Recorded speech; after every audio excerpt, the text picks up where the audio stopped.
एक मोठी बातमी आपण बघतोय। इम्तियाज जलील यांच्या गाडीवर हल्ला करण्यात आलाय।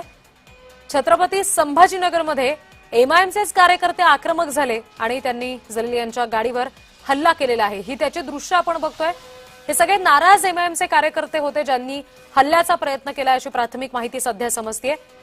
ही गाडी इम्तियाज जलील यांची आहे आणि त्यांच्या गाडीवर या तरुणांनी हल्ला केलाय। हे सगळे नाराज कार्यकर्ते होते ज्यांनी जलील यांच्या गाडीवर हल्ला केला। हल्लेखोर सावे आणि शिरसाट यांनी पाठवलेले गुंड असल्यासंदर्भातला दावा करण्यात आलेला आहे आणि तसा गंभीर आरोप इम्तियाज जलील यांनी केलेला आहे। ही त्याची दृश्य सध्या जय महाराष्ट्रावर आपण बघतोय। हल्लेखोर या दृश्यामध्ये आपल्याला पाहायला मिळतात। इम्तियाज जलील यांची ही गाडी आहे, त्यांच्या गाडीवर हल्ला करण्यात आला आणि या सगळ्या प्रकरणानंतर जशास तसं उत्तर देण्याची आमची तयारी आहे असं देखील जलील यांनी म्हटलेलं आहे आणि त्यांनी गंभीर आरोप देखील केलाय। सावे आणि शिरसाट यांनी पाठवलेले हे गुंड होते असं जलील म्हणाले।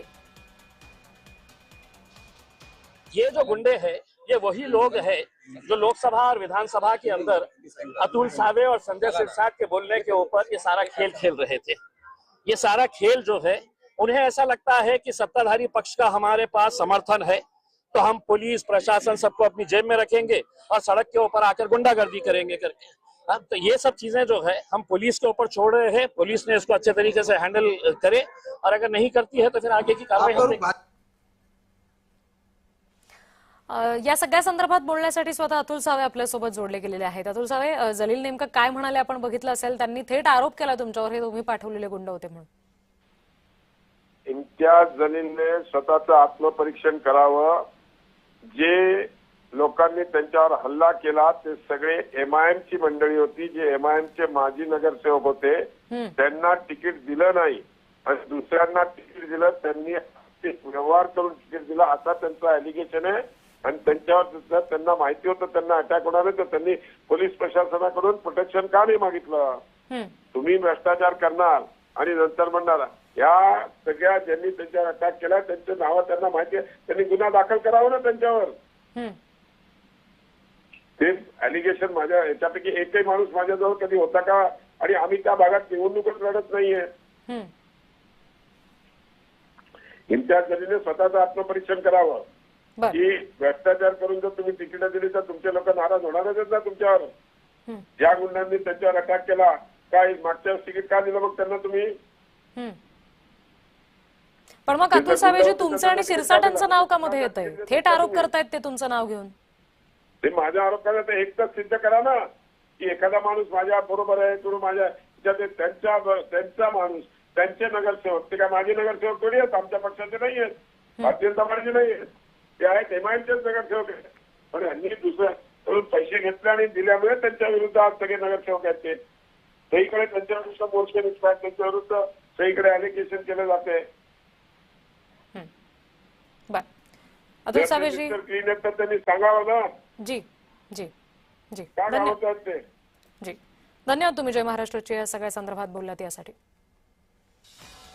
तर आपण ही दृश्य बघतोय। छत्रपती संभाजीनगरमधली इम्तियाज जलील यांच्या गाडीवर हल्ला झाला आणि हा हल्ला करणारे जे गुंड आहेत ते सावे आणि शिरसाट यांचे गुंड असल्याचा गंभीर आरोप एकीकडे जलील यांनी केलाय, मात्र सावेंनी ते आरोप फेटाळलेत। आज इम्तियाज जलील यांच्यावरती हल्ला झालेला आहे आणि काही त्यांच्याच पक्षातील नाराजांनी हल्ला केल्याचं समजते, मात्र त्यांनी आरोप केला की हल्लेखोरांना अतुल सावे आणि संजय शिरसाट यांचं जे आहे संरक्षण आहे। इम्तियाज जलील हा एक नंबरचा खोटारडा माणूस आहे। ब्लॅकमेल करण्यामध्ये सर्वात माहिर असलेला हा इम्तियाज जलील आहे। जे कार्यकर्त्यांनी हल्ला केला ना त्यांनी यासाठी केलंय की याच्यासाठी जीवाला जीव देणारे ते कार्यकर्ते होते, परंतु पैसे घेऊन तिकीट विकले, त्या कार्यकर्त्याला देशी धडू लावलं आणि त्याचा संताप ते व्यक्त करतायत। म्हणून जशी करणी वैसी भरणी हे आज इम्तियाज जलीलला पाहायला मिळालेलं।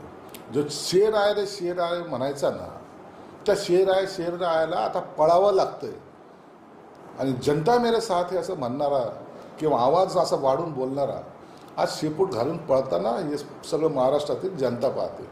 म्हणून तू केलेले पाप हे तुला भोगावं लागणार आहे। आम्हाला तुझ्या मागे पोलीस संरक्षणामध्ये काही गुंड पाठवण्याची गरज नाही आहे। ही तुझी केलेली पापाची फळं आहेत। सर तुमचं डायरेक्टली त्यांनी नाव घेतलेलं आहे या सगळ्या. कुणाचं नाव घेणार आहे तो? त्या ज्या मारहाण करणारे आहेत ना, त्यांना पोलिसांनी पकडलं पाहिजे आणि त्याच्याकडून विचारलं पाहिजे, तू का दगड मारतोयस, तू का त्याच्या मागे धावतोयस, का लाठी घेऊन फिरायला लागलास, तो सांगेल ना काय झालंय ते. परंतु त्याला इम्तियाजला ही जी मस्ती आहे ना की माझं कोणी काही वाकडं करणार नाही, ओएसी मेरे साथ है, आणि आता तो संध्याकाळी भडक भाषण करेल आणि जसं सगळं मुस्लिम समाज त्याच्याबरोबर आहे असं दाखवण्याचा जो प्रयत्न करेल ना, त्याला त्या कार्यकर्त्यांनी दिलेलं प्रत्युत्तर आहे. हे ऋषीदादाला तर या सगळ्या प्रकरणासंदर्भात संजय शिरसाट यांनी सुद्धा काय प्रतिक्रिया दिलेली आहे ते आपण बघितलं. ही जी हल्ला करणारी माणसं आहेत ती त्यांचेच माणसं आहेत, त्यांचेच नाराज असलेले कार्यकर्ते आहेत, ज्यांना तिकीट दिलं गेलेलं आहे नाही, ते सगळी नाराज मंडळी ती असल्याचं शिरसाटांनी सुद्धा म्हटलेलं आहे. छत्रपती संभाजीनगरमध्ये जलील यांच्या गाडीवर हल्ला झाला आणि हे सगळे अतुल सावे आणि संजय शिरसाटांचे गुंड असल्याचा गंभीर आरोप जलील यांनी केला. तर दुसरीकडे अतुल सावेंनी सुद्धा जय महाराष्ट्रशी बोलताना हे सगळे आरोप फेटाळलेत. ती त्यांचीच माणसं आहेत, जलील यांचीच माणसं आहेत असं म्हटलंय. तर संजय शिरसाट यांनी सुद्धा तसंच